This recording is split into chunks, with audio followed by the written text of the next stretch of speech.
Pour la première fois en Martinique, Saveurs Caraïbes, le salon dédié à l'art culinaire et aux métiers de bouche, a réuni sur le Malécon de Fort-de-France le meilleur de la cuisine antillaise. Objectif affiché ? Promouvoir les métiers de bouche, la formation et les spécialités culinaires. Pendant 3 jours, de nombreux exposants, des chefs martiniquais et des îles voisines ont été très fiers de montrer leur savoir-faire dans une ambiance à la fois bon enfant et professionnelle. Le public présent a pu participer à des ateliers et faire des dégustations de plats ou de boissons typiques. Participer à ce salon Saveurs Caraïbes 2013, ça nous permet en fait d'accroître notre popularité auprès de la population martiniquaise. Comme vous constatez autour de vous, dans cette manifestation, l'épanouissement, comment les gens s'intéressent à la gastronomie, comment les gens apprécient, cherchent à découvrir, c'est ça notre métier. 3 jours, 3 concours, celui des apprentis lycéens, des chefs confirmés et des barmen. Le premier jour, les jeunes sont à l'honneur, motivés et encouragés par des professionnels heureux de partager leur passion. 4 lycées étaient en compétition devant un public enthousiaste. Les règles étaient simples. Réaliser en 1h30 une recette en duo avec un panier d'ingrédients dévoilé le jour même. Et après une attente toujours trop longue pour les candidats, c'est finalement le CFA de Rivière-Salée qui remporte le concours.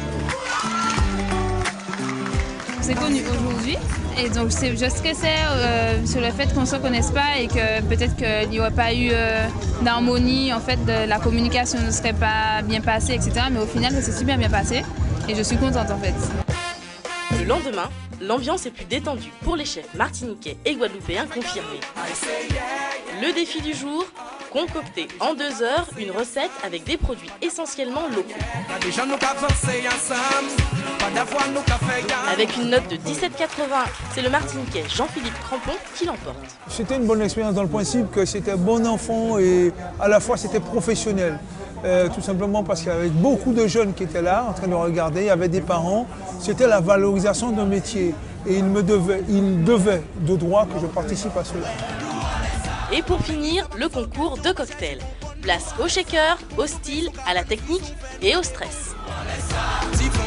Les barmen ont dû se creuser les méninges pour trouver le savant dosage faisant la différence auprès du public, jury de cette épreuve.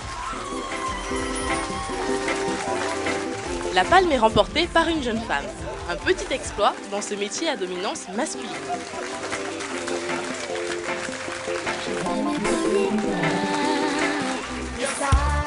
Bilan positif pour cette première édition, tant pour les participants que pour le public. Le fait d'allier bar, service et cuisine, donc toute l'hôtellerie et restauration, et faire découvrir aux gens en Martinique nos qualités en tant que barman, serveur et cuisinier, parce qu'on a des grands chefs en Martinique, on a des grands barman, donc le Denis qui a fini vice-champion de France, et voilà, et on invite les gens à venir nous voir et à respecter ces métiers-là qui sont très importants. Tout ce qui est fait pour valoriser la profession, valoriser les jeunes, je suis pour et c'est une très bonne chose. Et l'année prochaine, je serai encore là pour encadrer au niveau de l'URMA et encadrer ce concours et aider à ces organisateurs à réussir le parcours qu'ils ont commencé à mettre en place. Tous ont promis d'être là l'année prochaine.